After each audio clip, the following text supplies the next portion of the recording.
नमस्कार। ये रामायण कथा पूरी तरह से श्रीमद् वाल्मीकि रामायण के ऊपर आधारित है। यदि आप इसका निरंतर श्रवण करते रहना चाहते हैं तो इस चैनल को सब्सक्राइब ज़रूर कर लें और आगे आने वाली सभी पॉडकास्ट के नोटिफिकेशन के लिए बेल आइकन को भी ज़रूर से प्रेस कर दें। अब हम सुनेंगे 11वां सर्ग पंचापसर तीर्थ एवं मांडकर्णी मुनि की कथा। विभिन्न आश्रमों में घूमकर श्री राम आदि का सुतीक्ष्ण के आश्रम में आना, वहाँ कुछ काल तक रहकर उनकी आज्ञा से अगस्त्य के भाई तथा अगस्त्य के आश्रम पर जाना तथा अगस्त्य के प्रभाव का वर्णन। तदंतर आगे आगे श्री राम चले। बीच में परम सुंदरी सीता चल रही थी और उनके पीछे हाथ में धनुष लिए लक्ष्मण चलने लगे। सीता के साथ वे दोनों भाई भांति भांति के पर्वतीय शिखरों, वनों तथा नाना प्रकार की रमणीय नदियों को देखते हुए अग्रसर होने लगे। उन्होंने देखा कहीं नदियों के तटों पर सारस और चक्रवाक विचर रहे हैं और कहीं खिले हुए कमलों और जलचर पक्षियों से युक्त सरोवर शोभा पाते हैं। कहीं चितकबरे मृगयुक्त बांधे चले जा रहे हैं, कहीं बड़े बड़े सींग वाले मदमद भैंसे तथा बढ़े हुए दांत वाले जंगली सुअर और वृक्षों के वैरी दंतार हाथी दिखाई देते हैं। दूर तक यात्रा तय करने के पश्चात जब सूर्य अस्ताचल को जाने लगे तब उन तीनों ने एक साथ देखा, सामने एक बड़ा ही सुंदर तालाब है जिसकी लंबाई चौड़ाई 1-1 योजन की जान पड़ती है। वह सरोवर लाल और श्वेत कमलों से भरा हुआ था।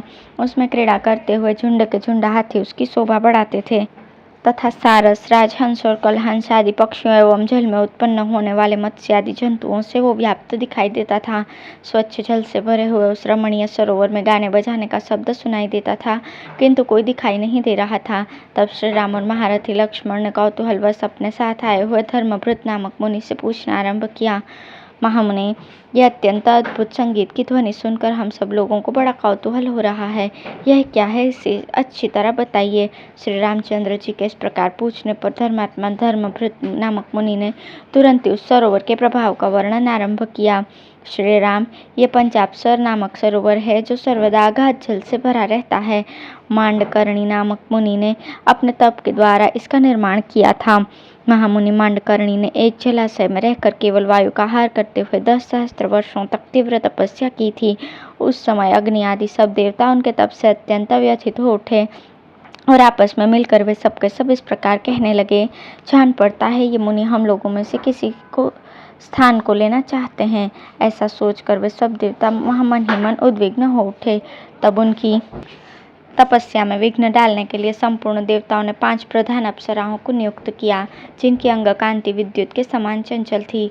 तदंतर जिन्होंने लौकिक एवं पारलौकिक धर्माधर्म का ज्ञान प्राप्त कर लिया था, उन मुनि को उन 5 अप्सराओं ने देवताओं का कार्य सिद्ध करने के लिए काम के अधीन कर दिया। मुनि की पत्नी बनी हुई वे ही 5 अप्सराएं यहाँ रहती हैं। उनके रहने के लिए इस तालाब के भीतर एक घर बना हुआ है जो जल के अंदर छिपा हुआ है। उसी घर में सुखपूर्वक रहती हुई 5 अप्सराएं तपस्या के प्रभाव से युवावस्था को प्राप्त हुए मुनि को अपने सेवाओं से संतुष्ट करती रहती हैं। क्रीड़ा विहार में लगी हुई उन अप्सराओं के ही वाद्यों की ये ध्वनि सुनाई देती है जो भूषणों की झनकार के साथ मिली हुई है। साथ ही उनके गीत का भी शब्द मनोहर सुनाई पड़ता है। अपने भाई के साथ महायशस्वी श्री रघुनाथ जी ने उन भवितात्मा महर्षि के इस कथन को यह तो बड़े आश्चर्य की बात है यूँ कहकर स्वीकार किया।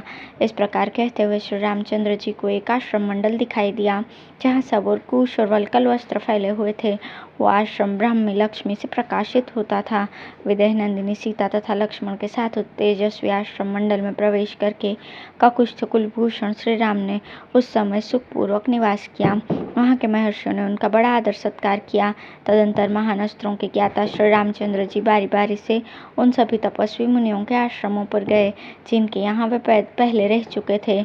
उनके पास भी दोबारा जाकर रहे।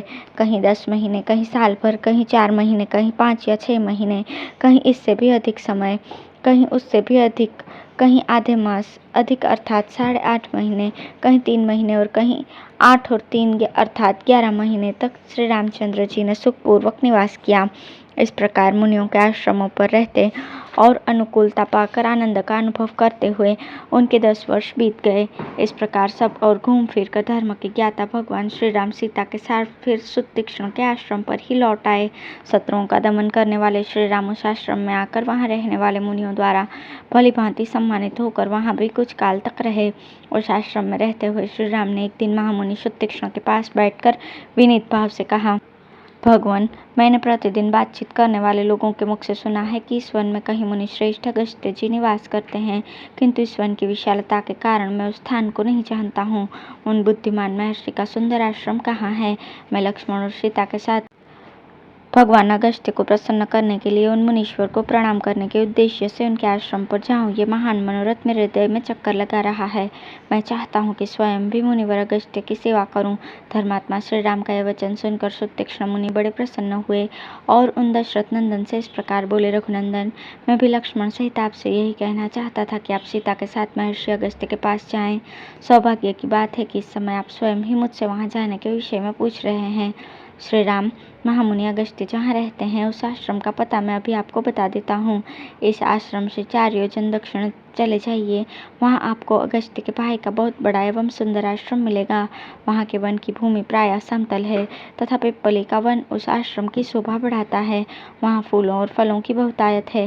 नाना प्रकार के पक्षियों के कलरवों से गूंजते हुए उस रमणीय आश्रम के पास भांति भांति के कमल मंडित सरोवर हैं जो स्वच्छ जल से भरे हुए हैं। हंस और कारंडव आदि पक्षी उनमें सब और फैले हुए हैं तथा चक्रवाक पक्षी उनकी शोभा बढ़ाते हैं। श्री राम, आप एक रात्रि उसमें ठहर कर प्रातःकाल उस वनखंड के किनारे दक्षिण दिशा की ओर जाएं। इस प्रकार 1 योजन आगे जाने पर अनेकानेक वृक्षों से सुशोभित वन के रमणीय भाग में अगस्त्य मुनि का आश्रम मिलेगा।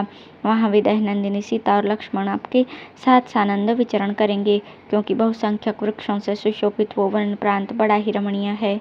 यदि आपने महामुनि अगस्त्य के दर्शन का निश्चित विचार कर लिया है तो आज ही वहाँ की यात्रा करने का भी निश्चय करें। मुनि का वचन सुनकर भाई सहित श्री रामचंद्र जी ने उन्हें प्रणाम किया और सीता तथा लक्ष्मण के साथ अगस्त्य जी के आश्रम की ओर चल दिए। मार्ग में मिले हुए विचित्र विचित्र वनों, मेघमाला के समान पर्वतमालाओं, सरोवरों और सरिताओं को देखते हुए वे आगे बढ़ते गए। इस प्रकार सुतीक्ष्ण के बताए हुए मार्ग से सुखपूर्वक चलते चलते श्री रामचंद्र जी ने अत्यंत हर्ष में भरकर लक्ष्मण से ये बात कही, सुमित्रानंदन, निश्चय ही ये पुण्य कर्मों का अनुष्ठान करने वाले महात्मा अगस्त्य मुनि के भाई का आश्रम दिखाई दे रहा है, क्योंकि सुतीक्ष्ण जी ने जैसा बतलाया था उसके अनुसार इस वन में मार्ग में फूलों और फलों के भार से झुके हुए सहस्त्रों परिचित वृक्ष शोभा पा रहे हैं। इस वन में पकी हुई पिपलियों की ये गंध वायु से प्रेरित होकर सहसा इधर आई है, जिससे कटुरस का उदय हो रहा है। जहाँ तहाँ लकड़ियों के ढेर लगे दिखाई देते हैं और वैदुर्य मणि के समान रंग वाले कुश कटे हुए दृष्टिगोचर होते हैं। यह देखो, जंगल के बीच में आश्रम की अग्नि का धुआं उठता दिखाई दे रहा है, जिसका अग्रभाग काले मेघों के ऊपरी भाग सा प्रतीत होता है। यहाँ के एकांत एवं पवित्र तीर्थों में स्नान करके आए हुए ब्राह्मण स्वयं चुनकर लाए हुए फूलों से देवताओं के लिए पुष्प उपहार अर्पित करते हैं। मैंने सुतीक्ष्ण जी का कथन जैसा सुना था उसके अनुसार ये निश्चय ही अगस्त्य जी के भाई का आश्रम होगा। इन्हीं के भाई पुण्यकर्मा अगस्त्य जी ने समस्त लोगों के हित की कामना से मृत्यु स्वरूप वातापी और इलवल का वेगपूर्वक दमन करके इस दक्षिण दिशा को शरण लेने के योग्य बना दिया। एक समय की बात है, यहाँ क्रूर स्वभाव वाला वातापी और इलवल ये दोनों भाई एक साथ रहते थे। ये दोनों महान असुर ब्राह्मणों की हत्या करने वाले थे। निर्दयी इलवल ब्राह्मण का रूप धारण करके संस्कृत बोलता हुआ जाता और श्राद्ध के लिए ब्राह्मणों को निमंत्रण दे आता था। फिर मैं इसका रूप धारण करने वाले अपने भाई वातापी का संस्कार करके श्राद्ध कल्पोक्त विधि से ब्राह्मणों को खिला देता था। वे ब्राह्मण जब भोजन कर लेते तब इलवल उच्च स्वर से बोलता, वातापे निकलो। भाई की बात सुनकर वातापी भेड़े के समान मैं करता हुआ उन ब्राह्मणों के पेट फाड़ फाड़ कर निकल आता था। इस प्रकार इच्छानुसार रूप धारण करने वाले उन मांसभक्षी असुरों ने प्रतिदिन मिलकर सहस्त्रों ब्राह्मणों का विनाश कर दिया। उस समय देवताओं की प्रार्थना से महर्षि अगस्त्य ने श्राद्ध में शाक रूपधारी उस महान असुर को जानबूझकर भक्षण किया। तदंतर श्राद्ध कर्म संपन्न हो गया। ऐसा कहकर ब्राह्मणों के हाथ में अवनेजन का जल देकर इलवल ने भाई को संबोधित करके कहा, निकलो। इस प्रकार भाई को पुकारते हुए उस ब्राह्मण घाती असुर से बुद्धिमान मुनि श्रेष्ठ अगस्त्य ने हंसकर कहा, जिस जीव शाक रूपधारी तेरे भाई राक्षस को मैंने खाकर पचा लिया वो तो यमलोक में जा पहुंचा है, अब उसमें निकलने की शक्ति कहाँ। भाई की मृत्यु को सूचित करने वाले मुनि के इस वचन को सुनकर उस निशाचर ने क्रोधपूर्वक उन्हें मार डालने का उद्योग आरंभ किया। उसने ज्यों ही द्विजराज अगस्त्य पर धावा किया त्यों ही उद्युक्त तेज वाले उन मुनि ने अपनी अग्नितुल्य दृष्टि से उस राक्षस को दग्ध कर दिया। इस प्रकार उसकी मृत्यु हो गई। ब्राह्मणों पर कृपा करके जिन्होंने ये दुष्कर कर्म किया था, उन्हीं महर्षि अगस्त्य के भाई का यह आश्रम है जो सरोवर वन से सुशोभित हो रहा है। श्री रामचंद्र जी लक्ष्मण के साथ इस प्रकार बातचीत कर रहे थे। इतने में ही सूर्यदेव अस्त हो गए और संध्या का समय हो गया। तब भाई के साथ विधिपूर्वक सायं संध्योपासना करके श्री राम ने आश्रम में प्रवेश किया और उन महर्षि के चरणों में मस्तक झुकाया। मुनि ने उनका यथावत आदर सत्कार किया। सीता और लक्ष्मण सहित श्री राम वहाँ फल मूल खाकर एक रात उस आश्रम में रहे। और रात बीतने पर जब सूर्योदय हुआ, तब श्री रामचंद्र जी ने अगस्त्य के भाई से विदा मांगते हुए कहा, भगवान, मैं आपके चरणों में प्रणाम करता हूँ। यहाँ रात भर बड़े सुख से रहा हूँ। अब आपके ज्येष्ठ भ्राता मुनिवर अगस्त्य का दर्शन करने के लिए जाऊँगा। इसके लिए आपसे आज्ञा चाहता हूँ। तब महर्षि ने कहा, बहुत अच्छा, जाइए। इस प्रकार महर्षि से आज्ञा पाकर भगवान श्री राम सुतीक्ष्ण के बताए हुए मार्ग से वन की शोभा देखते हुए आगे चले।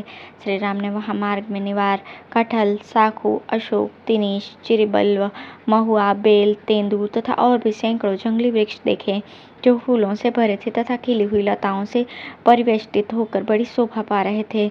उनमें से कई वृक्षों को हाथियों ने अपनी सूंडों से तोड़कर मसल दिया था और बहुत से वृक्षों पर बैठे हुए वानर उसकी शोभा बढ़ाते थे। सैकड़ों मत वाले पक्षी उनकी डालियों पर चहक रहे थे। उस समल कमल नयन श्री राम अपने पीछे पीछे आते हुए शोभावर्धक वीर लक्ष्मण से जो उनके निकट ही थे इस प्रकार बोले, यहाँ के वृक्षों के पत्ते जैसे सुने गए थे वैसे ही चिकने दिखाई देते हैं तथा पशु और पक्षी क्षमाशील एवं शांत है। इससे जान पड़ता है उन भावित आत्मा महर्षि अगस्त्य का आश्रम यहाँ से अधिक दूर नहीं, जो अपने कर्म से ही संसार में अगस्त्य के नाम से विख्यात हुए हैं। उन्हीं का यह आश्रम दिखाई देता है जो थके मांदे पथिकों की थकावट को दूर करने वाला है। इस आश्रम के वन यज्ञ याग संबंधी अधिक धूपों से व्याप्त हैं। चीर वस्त्रों की पंक्तियाँ इनकी शोभा बढ़ाती हैं। यहाँ के मृगों के झुंड सदा शांत रहते हैं तथा इस आश्रम में नाना प्रकार के पक्षियों के कलरव गूंजते रहते हैं। जिन पुण्यकर्मा महर्षि अगस्त्य ने समस्त लोगों की हित कामना से मृत्यु स्वरूप राक्षसों का वेद पूर्वक दमन करके इस दक्षिण दिशा को शरण लेने के योग्य बना दिया तथा जिनके प्रभाव से राक्षस इस दक्षिण दिशा को केवल दूर से भयभीत होकर देखते हैं, इसका उपभोग भी नहीं करते, उन्हीं का ये आश्रम है। पुण्यकर्मा महर्षि अगस्त्य ने जब से इस दिशा में पदार्पण किया है, तब से यहाँ के निशाचर वैर रहित और शांत हो गए हैं।